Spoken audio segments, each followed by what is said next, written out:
Meu nome é Jeff Zinsmeister, eu sou norte-americano, advogado, ex-diplomata, trabalho na área de política de drogas já faz vários anos, desde que era diplomata norte-americano no México.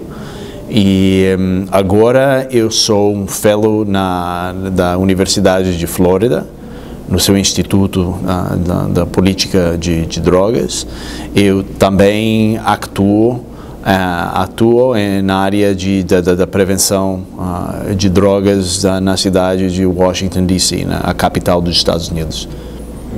Nós temos aqui no Brasil a notícia de que a maconha tem sido legalizada tanto para fins medicinais como para fins recreativos nos Estados Unidos. Você poderia falar um pouco sobre as suas impressões, sobre os seus estudos nessa área e o impacto na sociedade americana? Com muito prazer. Olha, primeiro, são 7 estados americanos agora que já legalizaram a maconha para fins não medicinais, ou seja, para fins lúdicos ou recreativos. Talvez um 8º, o estado de Maine, vai legalizar daqui a pouco, mas a gente ainda não sei, porque tem uma eleição disputada lá. O meu trabalho nessa área vem das minhas experiências no México. Eu era diplomata norte-americano naquela época, quando os primeiros 2 estados norte-americanos, que são o estado de Colorado e o estado de Washington, legalizaram a maconha para fins recreativos em 2012. Eu era o responsável para explicar esta postura do meu governo frente ao governo mexicano naquela época. O que realmente eu cheguei a perceber através dessa experiência é que a maconha legalizada é uma indústria igual à indústria de tabaqueira. Ou seja, quando você olha, você vê o padrão de consumo e o padrão de lucros em ambas indústrias, você vê que realmente a faixa dos consumidores importante é a faixa de consumidor frequente, ou seja, o consumidor é a pessoa que se droga com a maconha mais de 20 dias por mês. Quer dizer, essa faixa é responsável por mais ou menos 80% dos lucros e das vendas dessa indústria. É igual que o cigarro. Então, o consumidor frequente, em geral, a sua maioria, é o consumidor que começa o consumo durante a adolescência. Porque é o adolescente que mais facilmente desenvolve o vício. Porque ainda o cérebro dele ou dela ainda está se desenvolvendo, ainda está naquele período de formação e é mais aberto o cérebro do adolescente a ter algum tipo de problema e dependência no consumo de uma substância. Então, o enfoque da indústria, porque o consumidor infrequente ele é irrelevante para qualquer negócio de maconha, tanto como o cigarro, né? Então, essas empresas, o que eles querem é fomentar o consumo entre o grupo de consumidores de menos idade. Ou seja, por isso estamos vendo que mais que a metade do mercado da maconha legalizada no estado de Colorado não é cigarro de maconha, não é bagulho, né? É produto comestível, é doce com maconha, é um refrigerante com o concentrado de maconha. Aí é que são produtos que são mais, digamos, de interesse para os menores ou para os jovens, né, que eles talvez não queiram fumar algo, mas vão sim comer um doce, vão sim comer ou beber um refrigerante.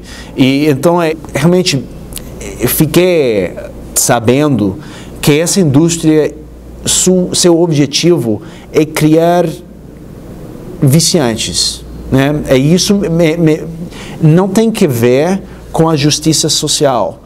Tem que ver com negócio, tem que ver com lucro, tem que ver com empresário. E por isso eu comecei a ficar muito preocupado com essa dinâmica, porque já foi mais além da justiça social, de não botar uma pessoa na cadeia por anos por fumar um cigarro de maconha, e foi muito mais além, até como que fomentar o consumo entre menores, entre os mais vulneráveis da sociedade. E isso sim me preocupa de uma forma bem contundente. O que nós percebemos através dos estudos realizados no Brasil é que a maconha hoje ela é a droga ilegal mais consumida no Brasil, né? Então, entre as drogas ilegais é a mais consumida. E, de longe, também é a mais consumida entre os jovens, a droga ilegal mais consumida entre os jovens. Existe uma corrente muito grande a favor da legalização da maconha, principalmente entre jovens, adolescentes e jovens adultos. Você poderia explicar se nos Estados Unidos existe essa mesma tendência, um movimento muito forte entre os jovens pró-legalização? Em geral, sim. Em geral, o mesmo movimento existe. Não é tão grande como parece, porque se a gente vê essas tendências, aqui no Brasil é mais ou menos os 6%, né, da população que tem um padrão de consumo relevante, né, da maconha. Até os solventes têm um índice de consumo maior. Mas não é para se surpreender, porque também o solvente é mais acessível, porque é legal para outros usos, né? Você pode ir a uma loja e comprar solvente, como uma cerveja ou um cigarro. Aí também é interessante ver essas diferenças, né, de consumo. Nos Estados Unidos o índice de consumo de maconha é um pouquinho mais alto, mas ainda assim é mais ou menos baixo, é 9% mais ou menos de índice de consumo no meu país. Mas isso é uma minoria, mas uma minoria vocal, né? A grande maioria das pessoas que dizem estar a favor dessa política estão a favor pela percepção que eles têm sobre essa política como a única outra alternativa à mão dura. A política de botar qualquer consumidor na cadeia e pronto. Que não é verdade, mas aí você tem essa ideia dessa dicotomia que é falsa, mas é tipo que a gente só pode estar nos extremos, quando na realidade tem muito espaço no meio.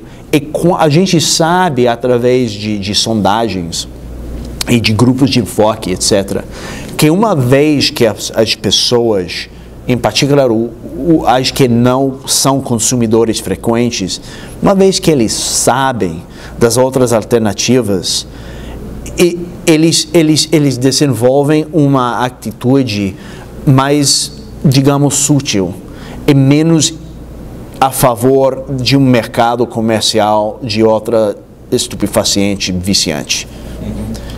Existem alguns argumentos que são a favor da legalização, e dentre eles é que o mercado do tráfico vai diminuir depois da legalização e que não haverá o aumento do consumo por causa da legalização.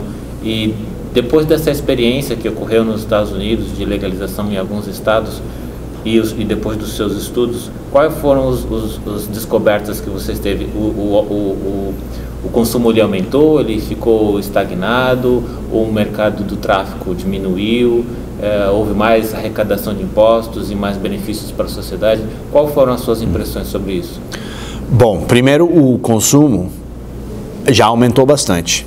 Nos estados legalizados, se você coloca lado a lado os índices de consumo nos estados legalizados ao índice médio, assim, nacional, imediatamente você vê a diferença. E também aquela taxa de consumo vai aumentando de uma maneira mais rápida naqueles estados que nacionalmente. Isso é é óbvio, assim, desde os dados. Segundo, os estudos já estão mostrando que o mercado negro, sim, para essas substâncias, não diminuiu. Na verdade, o que acontece são mercados paralelos. Ou seja, o mercado negro fica por realmente duas razões. Primeiro, é que os impostos, a arrecadação de dinheiro através dos impostos, faz com que o preço do produto legal seja maior. O que a gente sabe primeiro, como de imediato, é que sim, o consumo entre menores e na população geral, nos estados legalizados, é bem mais alto que no médio nacional. Ou seja, e também sabemos que nesses estados, aquele índice, aquela taxa de consumo, vai aumentando de maneira mais rápida que nacionalmente. Isso fica óbvio desde os dados que a gente já tem. Segundo, a gente sabe através de estudos, através de dados da polícia, nos vários estados, Polícia Federal, etc., que o mercado negro, ele não diminuiu. O que acontece é que o mercado negro e o mercado legal ficam como mercados paralelos. Por quê? Por duas razões. Primeiro, o mercado legal, pela arrecadação dos impostos, né, de dinheiro através dos impostos, aquele produto legal fica muito mais caro que o produto ilegal. Então, para o menor de idade, para o pobre, que não tem dinheiro para pagar o produto legal, ele vai ao mercado negro, né, para conseguir a maconha mais barata. É igual que o cigarro em muito país latino-americano. Até aqui no Brasil, o mercado negro de cigarro é até o 20-25% do mercado total de cigarro no país. Ou seja, como é cigarro do Paraguai, de outro país, completamente assim, ilegal, né? Então, você tem esse mercado negro que fica. Também, segundo, porque a maconha legalizada dá aos criminosos um espaço mais aberto para operar, para eles operarem. Ou seja, você pode montar um negócio da maconha como publicamente e ninguém vai ficar preocupando-se, né? Ninguém vai ficar preocupado vendo um negócio da maconha no seu bairro, porque vai parecer que seja legal, né? Então até os cartéis mexicanos já chegaram a Colorado para montar os seus negócios de maconha lá no estado, porque é mais fácil cultivar a maconha, vender a maconha no estado onde moram, no país onde moram os seus consumidores, os seus clientes, né, que cultivar a maconha no México e levar toda aquela maconha através da fronteira com os Estados Unidos, né? Então é muito mais fácil, você fica mais perto aos seus consumidores e você fica sem aquela necessidade de cruzar a fronteira, que é difícil, tem polícia, né? Tem risco nisso. Então já a Procuradora-Geral do Estado de Colorado já falou, olha, o mercado negro, ele não desapareceu, até talvez tenha aumentado, e que agora a gente tem uma presença dos grupos de criminosos organizados do exterior mudando para os Estados Unidos para abrir seus negócios diretamente lado a lado com seus consumidores. É bem problemático isso. Em termos da arrecadação de imposto, o dinheiro para os cofres do Estado, o interessante, se você vê os paralelos no cigarro, no tabaco e no álcool, os impostos que o Estado ganha através dessa arrecadação no mercado legal são 10 vezes menores que os custos, em termos de saúde pública, os gastos das agências que fiscalizam, problemas no âmbito de trabalho, né, o ausentismo, acidentes laborais, etc., por pessoas intoxicadas, né? E estamos vendo a mesma coisa já com a maconha, ou seja, os impostos arrecadados, né, são menos de 1% do orçamento total do Estado. Ou seja, não é muito dinheiro, não. É menos quando você já tira o orçamento das agências encarregadas com a fiscalização do programa. Aí você fica com uma porção bem pequena do orçamento total do Estado. Logo, você tem que ver como você fica agregando custo. Acidente vial, né, provocado pelo consumo por uma pessoa drogada, né, problemas nas escolas, problemas no trabalho. Como muito rapidamente você chega, os custos já superam, né, os impostos, até você chegar àquele modelo do álcool e do tabaco. Existe um argumento muito comum entre os jovens adolescentes e jovens adultos que usam maconha, dizem que a maconha não vicia. Com a experiência da legalização, né, nesses estados, houve um aumento do uso da maconha e das pessoas que estão dependentes da maconha, adolescentes e até mesmo crianças? Existem registros disso?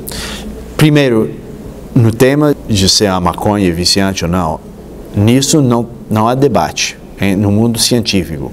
Maconha é viciante. Entre a população total, mais ou menos 1 em cada 11 consumidores vai ficar com vício. O uso começa na adolescência. Essa taxa aumenta até uma pessoa em cada 6.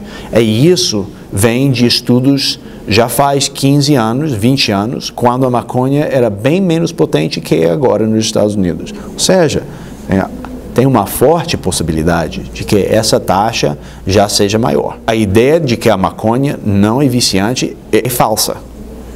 Infelizmente, é uma coisa que você vê nas redes sociais, mas não é verdade. Segundo, para responder diretamente à pergunta, sim, a gente já vê uma tendência de consumo maior que diretamente implica uma causa de mais pessoas estando viciados na substância, né? E também a gente já tem visto ultimamente um aumento impressionante do número dos sem teto no estado de Colorado. Isso é um aumento impressionante. E dizem, pelo menos nas entrevistas com os responsáveis para abrigos para eles, né, como lugares para onde eles podem dormir, etc., tem de comer, que uma porcentagem grande dos novos ingressados ao estado, assim, sem teto, estão lá para fumar maconha, para consumir a maconha. Tá? Eles vieram porque legalizaram a droga e lá ficaram. Nossa. Bom, Jeff, muito obrigado. Eu só gostaria que nós estamos aqui falando para pais e para pessoas que são interessadas em prevenção, eu gostaria que você falasse as suas considerações finais, como os pais podem ajudar seus filhos a tomarem decisões melhores na vida, e em especial sobre o consumo de maconha. Com muito prazer. Olha, bom, primeiro, a maconha é viciante. Isso sim, você é independente, nisso não há debate. No mundo científico, é viciante. Segundo, a gente ainda não sabe muito dos efeitos nocivos que a maconha tem ao longo prazo no ser humano. Ainda menos com a maconha muito mais potente de hoje que na época de Woodstock, né? Ou seja, sabemos que, em particular com adolescente, faz mal. Em particular o uso frequente faz muito mal o cérebro do adolescente. E apesar de que certas moléculas isoladas da planta tenham certo efeito medicinal quando estejam num produto farmacêutico fabricado assim por uma empresa farmacêutica. Ou seja, isso é independente de fumar a planta. Ou seja, apesar do fato de que certas moléculas na planta tenham efeitos farmacêuticos, isso não quer dizer que fumar a planta, que tem mais de 300, 400 componentes, até mais quando você fuma, né? Você queima a planta. Fumar a planta é nocivo. E isso também não tem muito debate sobre isso. É importante que o adolescente saiba que realmente a ciência é bem clara nisso. Ou seja, não te faz bem à saúde fumar um bagulho ou comer um doce com marihuana. Ou seja, é o contrário. Segundo, é importante saber que nos Estados Unidos, onde já é legalizado, já é uma indústria igual que a tabaqueira. Ou seja, funciona da mesma forma. A indústria vê o adolescente como o alvo de consumo. Ela quer que o adolescente consome. Então é importante também que os pais de família sabem que essa propaganda que cada vez se vê mais nos Estados Unidos tem o mesmo objetivo que a propaganda da indústria tabaqueira. É fomentar o consumo entre a faixa da população mais vulnerável e mais aberta a um consumo frequente e problemático. Com isso, eu agradeço a oportunidade de comentar.